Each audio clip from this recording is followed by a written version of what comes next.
Hello and welcome to another special edition of the Transfer Talk podcast, and we have gone international. We are in Helsingborg in Sweden, and I'm delighted to be joined by the legend that is Henrik Larsson. Henrik, welcome to the Transfer Talk podcast. Thank you very much. Henrik, let's get back to where it started, right here, Helsingborg, a team called Högeborg in 1988. How were you spotted and what were your early memories of that time? Yeah, I mean, I started playing at Högeborg when I was 6 years old, so I went straight through the ranks. It's an amateur club here in Helsingborg. The biggest team we have in the city is Helsingborg, and I went to Helsingborg in 1992, I think it was, and played 2 years there, and then I went on. I mean, the first year when I came to Helsingborg, I scored a lot of goals. That was second highest division in Sweden, and the year after I scored a few more goals. And then the clubs in Europe started to notice me a little bit more, and yeah, I had a chance to go on from Helsingborg. You're being very modest. You said you scored quite a few goals. I've got it here, 51 goals in 61 games in 2 seasons. And you mentioned some of Europe's biggest clubs, but that's when Feyenoord came calling. And when I read this, I couldn't believe it. I thought there was a zero missing. £295,000. It was tough because obviously 2 years previously or 3 years previously, I've been playing on an amateur level and then going to second highest division in Sweden, coping with that all right, going to the highest division in Sweden and doing all right, I would say. I mean, 1 year there and done all right, but then also getting the move abroad obviously meant that I was playing football through a whole year, and that was a little bit difficult. You said it was hard when you came to the Dutch league and joined Feyenoord. It sounds even tougher when you tried to leave. There was a bit of a legal dispute, wasn't there? Yeah, it was a legal dispute between me and Feyenoord. And how stressful was that? It wasn't stressful in that sense. I would say I was disappointed. Because obviously we had a contract, and for me it was quite clear, and with my advisor it was quite clear that I had a clause in my contract that I was allowed to leave, and Feyenoord knew that, but they just wanted to make it a little bit difficult. So I was more angry and annoyed with Feyenoord at the time. But I always said that I learned a lot in Holland when I played there and played for Feyenoord, and in terms of what it takes from you and what's expected of you as a professional football player, and also developing the skills that I did at the time that I didn't really notice that I did, but all of that helped me later on in my career in order to be able to play a lot of different systems and knowing what it takes to become a professional football player. Then, of course, came Celtic. How did that come about, and how did you hear of their interest? It was Wim Jansen, who was the manager at Celtic at the time. He just took over the team. He was at Feyenoord when I signed there, but he was one of the guys that signed me to Holland. So he knew that there was an opportunity for me to leave, and he knew that I wasn't too pleased with the playing time that I got and the positions that I played. So Celtic was the team that the only team who was willing to take a gamble on me, to be honest, and I think that they gambled right. So Wim Jansen, it's July 1997. You say he is the man who's quite instrumental in bringing you there. How big a key was he to you, for you to go to Celtic, given you knew him? No, for me, I mean, to be honest, and I said that before in interviews that I'd done, I didn't know that much about Celtic. Obviously, living in Holland at the time with Pierre van Hooydonk being Dutch, you sometimes could see a glimpse of when he scored the goals in the league. But other than that, I didn't know that much. So for me, the key reason why I went there was because Wim was there, because obviously he brought me to Holland. Unfortunately, I didn't get to work with him that much during my time at Feyenoord. but obviously he was instrumental for me to going there. Without him, I don't think the move would have happened. Let's talk about your first season at Celtic, the League Cup and the title, and in so doing you stopped Rangers. Did you know at the time how much that meant to the Celtic fans and how intense that rivalry was between the two clubs? Obviously I didn't have a clue about that, but during that season you get to know the people at the club, you get to know the players, and you get to know everything around the club, and you get to know a little bit more history of the club. So I wasn't aware, and I think that's part of the reason. I think we were 6 or 7 new players there that didn't really have the knowledge and about the history and everything, and I think that helped us in the end to be able to do what we did in the end, because knowing all those things and go out and do it, I think it would have been very, very hard, because it's always pressure when you play for Celtic, but knowing that as well and being aware of that in that sense, I think that the burden would have been too much. How much of a life-changing experience was it for you, though, when you first arrived at Celtic? Because the fans are fanatical, and if you're one of their favourites, you were like the golden boy. Was it almost an instant love affair between the two of you? I don't think so, because I done my debut at Hibs away, and I gave the ball away, and Hibs scored the winning goal 2-1. So they weren't too pleased about that, and they thought, what have we brought in here? But I think that in the end they're quite happy that I came there. Henrik, then came a dark moment for you, October 1999, when you suffered that horrific double leg fracture. What memories do you have of that night, if any? Oh, I have a lot of memories from that night. I knew exactly what I tried to do in order to stop the defender from getting the ball. I just wanted to put my foot, or place my foot firmly on the ground and let him kick me, like I've done, or other players have done numerous occasions. But this time when I planted my foot and he kicked my leg, and I was just waiting him for kick and then bring the ball away with my right foot, I just felt that I felt the ground. I didn't feel any pain. It was just, and I was laying on the ground, and I lifted my leg up and looked, something hanging, and I thought, well, I broke my leg. And I remember we had a Dutch referee, so I told the referee in Dutch, I think I broke my leg. It was a horrific injury.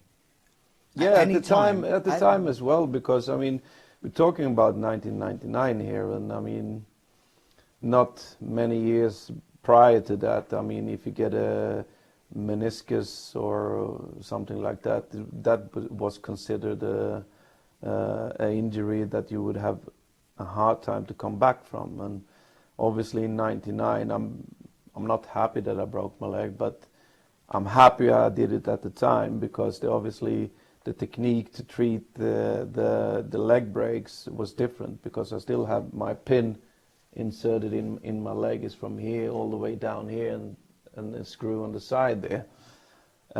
Without that, I don't think that I would be able to play. And with that new technique, I was only out for 5.5 months before I was in the Euros with the Swedish national team. Mentally, though, was there any time during that time where you thought, I might not play again? No, it wasn't. I remember sitting on the pitch in Lyon, and I was counting November, December, January, February, March, April, May. At the latest, I have to be back in order to reach the Euros. I don't know why I did that, but I think that put my mind in the right place straight away in order to do the rehab. I've done a lot of rehab, and I worked very, very hard in order to come back, because I had a goal. I had the goal to come with Sweden to the Euros 2000. By the time you came back for Celtic, there were a lot of changes happening at that club, weren't there? I mean, Kenny Dalglish was in interim charge following John Barnes' sacking. Were you concerned at all about how the club was being run at that point? for me, it really didn't matter, because for me, I want to play football, and if I'm good enough, it doesn't matter who's the manager, I'm going to play anyhow. But obviously, at some points, you can get a little bit tired about the situation when you see the pattern repeating itself a lot of times. But I think when O'Neill came, or I know when O'Neill came in, he steadied the ship, and the rest is history. You say he steadied the ship. He arrives in the summer of 2000, and you score 53 goals. Celtic win the domestic treble. What did he do to create such an impact, not only at the club, but for you personally? Because that amount of goals is astonishing. Yeah, no, but I mean, you have to look at the players he brought in as well. Obviously, Chris Sutton being one of them, Neil Lennon. I mean, Alan Thompson was there, Didier Agathe came as well, and we already had a number of good players in place. So obviously the quality of the Celtic team increased immensely. So everything's going great for you at that stage. 53 goals, you win the European Golden Shoe as well. Yeah. There must have been offers. There probably was, but I never got any information that there were. And I was never bothered about that, because, I mean, I was happy at Celtic. We had a good team. We played in Europe.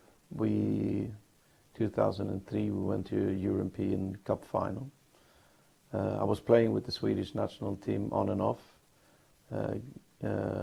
So I was in a happy place. I was earning good money. It was a great contract that I had. And just to move down south for a few more pounds in a week, it wasn't interesting for me, because I saw what we had at Celtic, and I saw the manager, and I think I started to understand his plan, what he wanted to do with the club. You mentioned Chris Sutton there. I'm going to mention John Hartson as well, because you struck up a great partnership with him. Over your time at Celtic, who was the best strike partner you had, would you say? Chris Sutton, without a doubt. John was good, but I think the partnership, me and Chris, was a little bit more dynamic. But John was, for me, a great goal scorer. But for me, Chris was the best I played with. You mentioned the European final, the UEFA Cup final, 2003 against Porto, Jose Mourinho's Porto, of course. It didn't end how Celtic would have wanted it to end. When you look back now, of all the games you've played in, is that the one that hurts the most? Without a doubt. It was a long time I couldn't speak about that game. I couldn't watch the game. I scored 2 great goals in that game that I can recognize now. But 10 years back, it wasn't something that I even looked at. Because, I mean, it would have meant so much for the club and for the fans, and obviously for us players, because everybody talked about the Scottish League being poor and couldn't play and beat the English team. And if my memory serves me right, we played against Blackburn, we played against Liverpool, and yeah, we managed to beat them, and they had good sides. So that just gives you a little bit of idea what kind of team we had. I mean, I think at one point we had like 14 international players from different countries. Not the biggest countries, small countries, but main players from their countries. And we had, what a side, I say. If we played in the Premiership back then, I think we would have done really well. Have you managed to watch any of that game since? I watched it a little bit now, the last 6-7 years. I watched it a little bit. It pops up and you watch it, and still annoys me, but that's the way it is. We gave it a proper go, and unfortunately we didn't manage to go all the way. And to just again to doing some comparison among the team. I mean, Porto with a very good team wins the Europa League that year, and next year they win in Champions League, and we really pressured them in the Europa League finals. So what I want to say is we were a bloody good team. The season after that final would prove to be your last at Celtic. Why didn't you stay? No, but I said already that season, when the season started, I said I will leave after this year. I want to go and play my football where the weather is a little bit warmer. What's wrong with Scotland? No, there's nothing wrong with Scotland. Scottish weather is quite similar to what I have here, but I've been there for 7 years. I felt it was time for me to do something else. I was turning 33.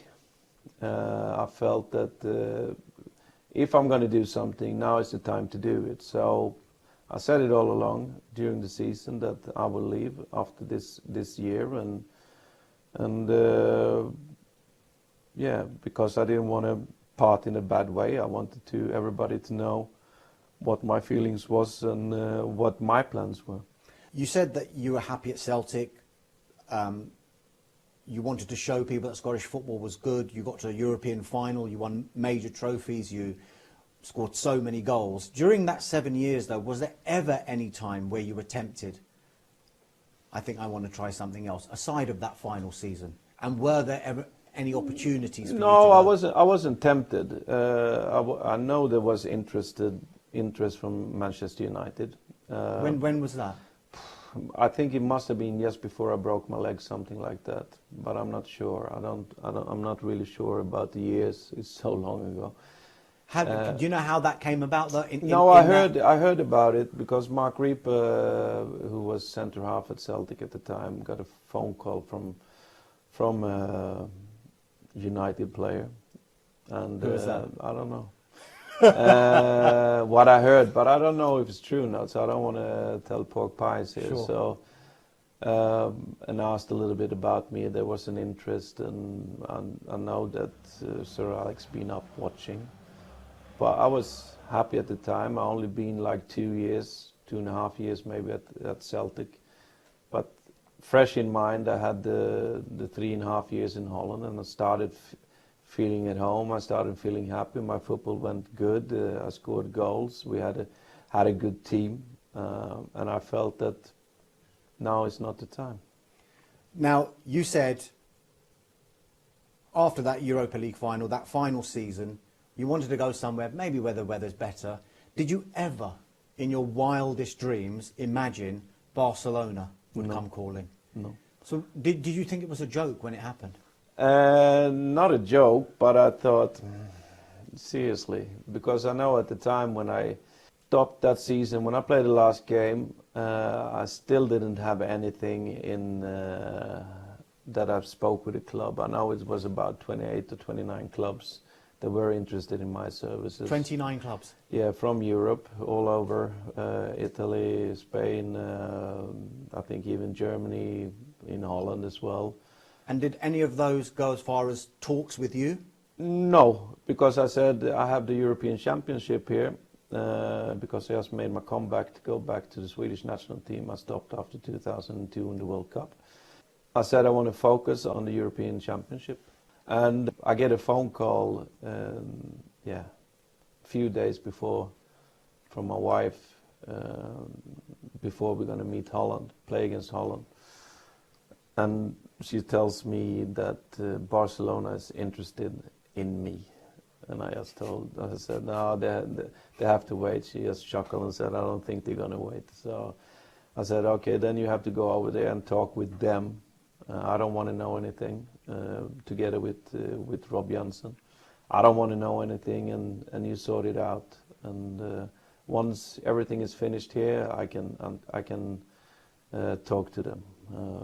But I want to focus on the Swedish national team at the time. And for me, it was a dream come true. I always followed and looked a lot at the Barcelona games with Stoichkov, Koeman, Romario, even Rivaldo when he was there, Laudrup when he played there.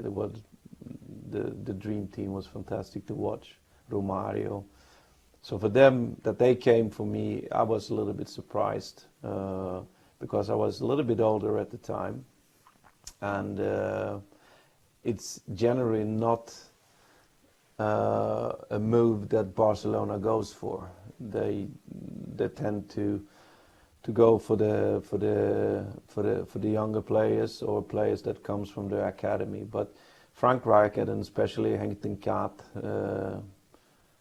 knew me from the Dutch league, and obviously knew me from my Celtic years, and he felt that it was an ingredient in me that they could have use of, because at the time, just in the heading department, Barcelona wasn't the strongest either.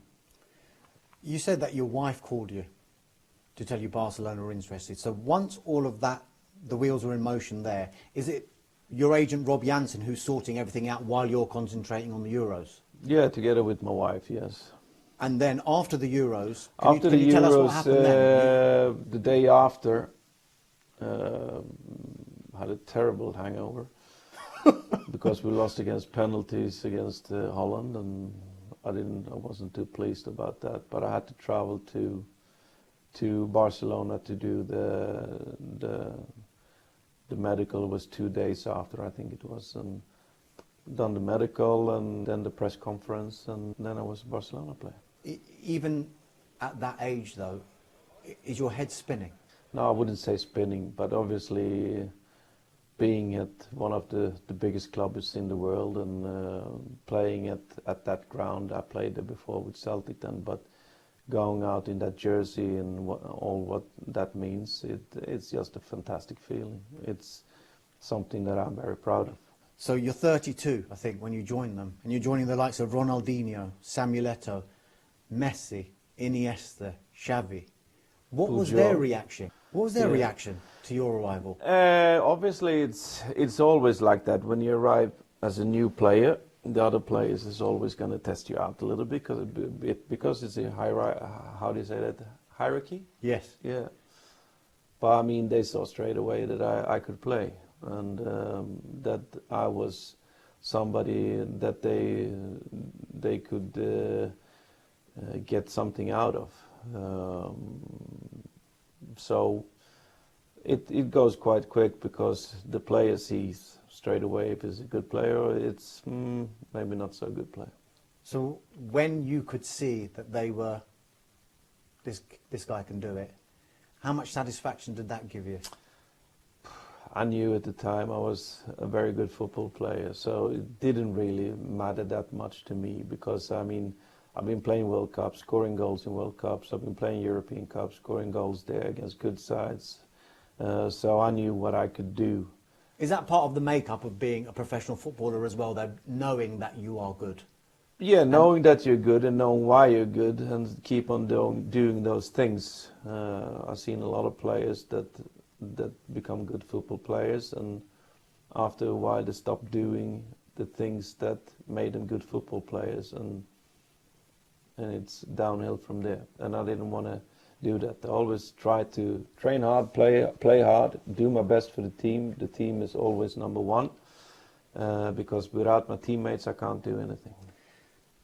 The dream move, though, becomes a nightmare in the first season with that knee I wouldn't injury. say a nightmare. I mean, that's you journalists that want to do some dramatics to this. But obviously it wasn't the best situation because I was 33 at the time. I turned 33 in September, and getting a anterior cruciate ligament injury at that time, knowing what you had to go through in order to come back again, and I already been through in '99 then a leg break, and I have to say the leg break was 10 times easier to get back from than the... So compared to that, did you fear for your career then? I feared a little bit for my career because I was 33 years old. I didn't know how my knee looked inside, but apparently it looked very, very good. But at the time, it's the energy and all the hard work you have to do in order to do the rehab properly, in order to be able to come back. And then you don't know when you come back, are you going to be good enough or not? It's a long journey, and 33, I felt I needed a day or two to think about, are you going to do this? And if you're going to do it, you have to do the rehab as good, even better than what you did when you broke a leg. And I needed 2 days to sort my head out. And then I flew out to Dr. Richard Stedman in Colorado, spoke a little bit with Giovanni van Bronckhorst, who's been when he played at Arsenal, he got an operation from Dr. Richard Stedman, and asked him about it, because obviously they wanted me to do the operation in Barcelona, but I said I want to, even they were good doctors, I'm not saying that they weren't good, but I wanted the best in the business, and Richard Stedman was the guy who invented this operation, and I gambled on him, and yeah, I think within 4 or 5 days I was in Colorado and being operated, and was back playing after 5.5 months. I wouldn't recommend it though, because I didn't trust my knee until maybe after 10-11 months to feel when you're twisting and turning that you do that without thinking how you twist and turn. So it took a little bit longer, but I'm happy that I went to Colorado to do that surgery, because I think it made it possible for me to play until I was 38 years old. You say it made it possible for you to play, but made it possible for you to play for Barcelona. They extended your contract. I already had a 1+1 there extra. They offered me an extra year, but I said I already had that year. But after the final, they offered me a year more. But I said I want to go home to Sweden. You just brushed over that final very, very modestly again, Henrik. But look, it was a cameo performance, substitute performance, but one that the players within that game still talk about. Thierry Henry after the game saying, "I didn't see Ronaldinho, I didn't see Eto'o, all I saw was Henrik Larsson." Can you recall what was going through your mind after that match, particularly given what had happened to you the previous season as well? Because you're fearing for your career, and now you're lifting the Champions League. I mean, obviously, I wasn't even sure I would make the squad for the final, because I think 3 weeks prior to the final, both me and Messi at the time, I got a slight hamstring rupture. I mean, it wasn't torn, but it was a little injury, so I missed a few games, and I think a few weeks after that, Messi got something as well. And to be honest, I wasn't sure I would be in the squad for the final. And that worried me. So I think we arrived 2 days prior to the game, and we trained, and I made sure that I trained good. And when we had the finishing, and that I finished good, because I wanted to be in that squad. I knew that more or less that I wouldn't play from the start. So I was relieved that I was in the squad. And when the game starts, I remember sitting there and just want to be on the pitch, taking part of it. And when things happen as they do, I thought that when Sol Campbell scores the first game, the goal in the game, then I know that I have a big chance to get on the pitch. But I remember watching the game and just preparing myself to get on the pitch. So I was prepared for 90 plus minutes. I'm very, very interested actually, because you're on the bench. Just give us an insight. You're saying you're prepared to go on. Are you watching that game? I'm watching that game. I'm eagle-eyed, thinking, I can exploit here. I can exploit here. I'm watching the players that I would play against. I think it was Toure and Campbell in the central defence. Obviously, I knew them players because I used to watch a lot of Premier League when I lived up in Scotland. So I knew all the players that were in that team. So when you look back on that UEFA Cup final, when you're heartbroken and don't want to watch that game again, now you've got the greatest night of your life, would you say? I mean, in terms of football, yes, because that is the biggest prize you can win. But nothing can take away the 7 years I had at Celtic, and nothing can take away the 3.5 years I had at final, because it's all different things that makes it possible in the end to reach the dream, reach the goal. And I mean, if I wouldn't have played the 4-3-3 system in Holland in 93 until 97, I don't think that I would have been interesting for Barcelona. And if with the skills I learned at Celtic and scoring the goals, I wouldn't be interesting for Barcelona. So all of the experience that you get from the previous clubs you've been at and what you learn to be a professional football player and to pick up the things that are important for your trade culminates then in making it possible to keep your focus, keep your calm and awareness and looking for your teammates when I self don't get the chance to score a goal. So now you're leaving Barcelona, what, 34 years old, and you go back home to Helsingborg. Surely, after that Champions League final, where you have turned the game, by most of the accounts of that game, Henrik Larsson turned that Champions League final in Barcelona's favour. I was a big part of that, yes. Now, there are surely offers from big teams again. Yeah, but at the time I said my son Jordan was 10 at the time, my daughter was 5. Jordan was born in Holland, my daughter was born in Glasgow. Especially for my son, somewhere to call home with the traditions and everything that we have in Sweden as well as you have in Britain. I wanted, and plus the fact I wanted to play football. I sat a lot of times on the bench in Barcelona and came on and I played a few games, but I wasn't happy about that because I wanted to play more football. I still felt that I could play football on a decent level. And then when I look at my son, 10 years old, yeah, there were other opportunities to go somewhere else. I can't remember where, but I'm sure there was. I felt that, no, I'm going home. And so these other offers didn't even come into your thinking? You didn't talk to anyone? No, I didn't talk to anybody because I felt it's time for us to go home. And I'm looking back at it now, I'm very happy I made that decision because both my kids feels that they are Swedish now, and that's important for me. While you're at Helsingborg comes a transfer that surprises everybody. Yeah, considering I'm 35 at the time as well. So. Manchester United, and it's a 3-month loan. Yeah. How did that come about, and what role did Sir Alex Ferguson play? I remember we played a game against Kalmar. That's about 4 hours bus drive from here, east.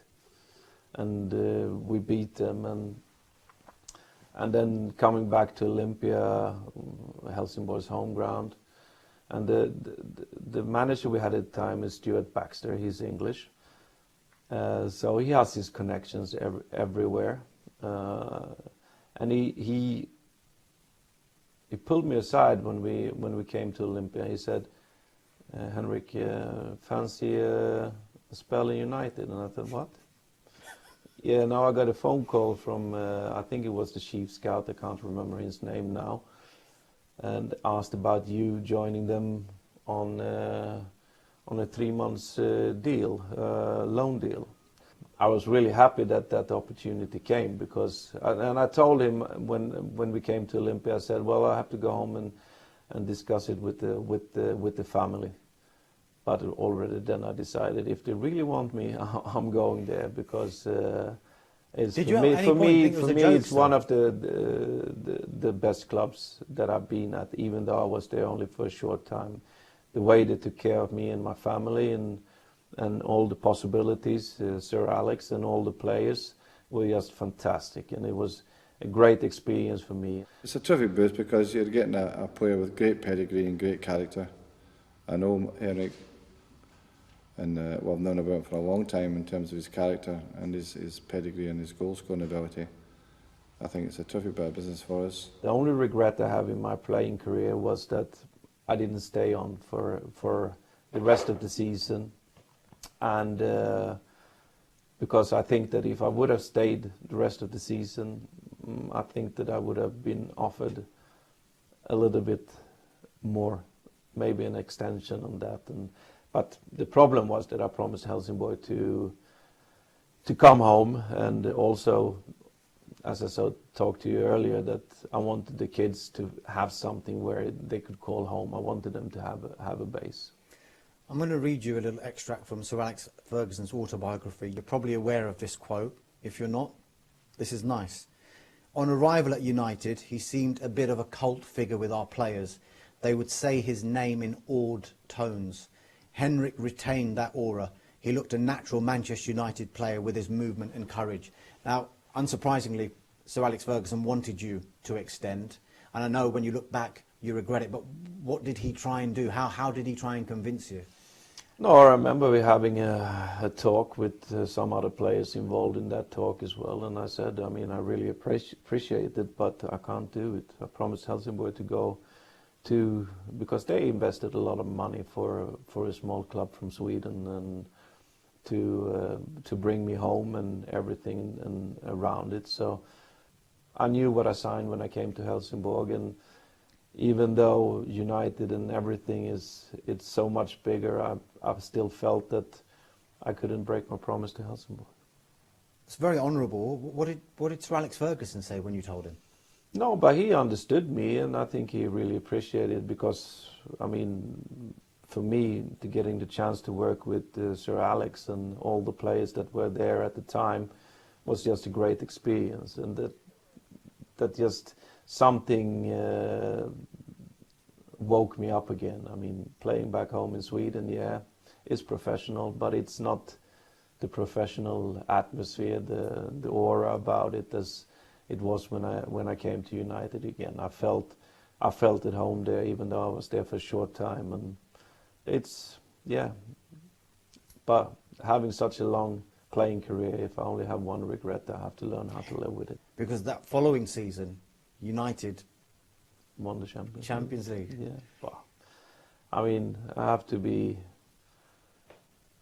happy with what I achieved in my career and with all the different clubs, and winning one Champions League, that's not half bad. It isn't. You talked about Sir Alex Ferguson trying to convince you, and you touched on some of the players were involved as well. Who was talking to you there? No, all of them were talking to me. There was a few players there. I think one of them guys is working for you guys now, so then you can ask him. Plays at right back, did he? I could. Number 2, maybe. And was he even more trying to be even more convincing than Sir Alex Ferguson? No, it was. I mean, it was just a nice meeting where we sat down, had a chat, and saw is there any possibility. It wasn't anything else than that. And I mean, and afterwards now I can appreciate that also, because I mean it's world-class players sitting there talking with me, with probably one of the best ever manager in the game, trying to having a chat with me about things. And it was, I don't want to make anything more of it than it was. It was just, we understood each other quite quickly in that meeting we had. You're one of the few players who have played with Lionel Messi and Cristiano Ronaldo, and both of them in their early formative years. That's why I'm saying they played with me. No, I'm just joking. At that time, did you think these two are going to become what they have become? Could you ever imagine? Messi at the time when I played at Barcelona was young. He was only about 17, turning 18. He was good. He was really good. But I couldn't see what would come. Because I don't think that if anybody started talking about how many goals he would have scored up to today's date, I think that everybody would just say it's ridiculous, no chance he's going to do that. But if you look at all that, it's just unbelievable. But I couldn't see it. He was good, but you can't forget I had Ronaldinho in the team at the same time, in practice as well. And what you saw there, for me, he was out of this world. And then believing that Messi and Cristiano would go there or thereabouts, or maybe even beyond, depending what you like in a football player, I couldn't see that. I would say that Cristiano was closer to the finishing article that we saw in Madrid at United in the end when I was there. Because then he was really, really good. And then he just took took the game to another level for him. So I mean, yeah, those are two fantastic players. But I mean, I played with Xavi as well. For me, unbelievable. And Ronaldinho for me is the best ever. Then you have, I mean, Iniesta was a young boy, but you could see that he had skills. And I have to be careful that I don't forget him. I mean, I played with Rooney at United as well. I mean, I've been fortunate to play among a lot of modern days great football players. You mentioned Ronaldinho there. I've seen a quote from him where he says, "You're his idol." Yeah, I think he watched me a little bit in '94 in the World Cup. We played against Brazil twice, and he saw my dreads and he liked it. And he's, for me, it's not only the playing side, but he's the human being. I mean, the amount of pressure that he was under at Barcelona when I came there, it's just fantastic the way he handled it, and all the weights on his shoulders from all the supporters, and always coming in the morning with a big smile on your face, and smiling as soon as you go out and start training, or when you get the opportunity to kick a ball. For me, that's something extra.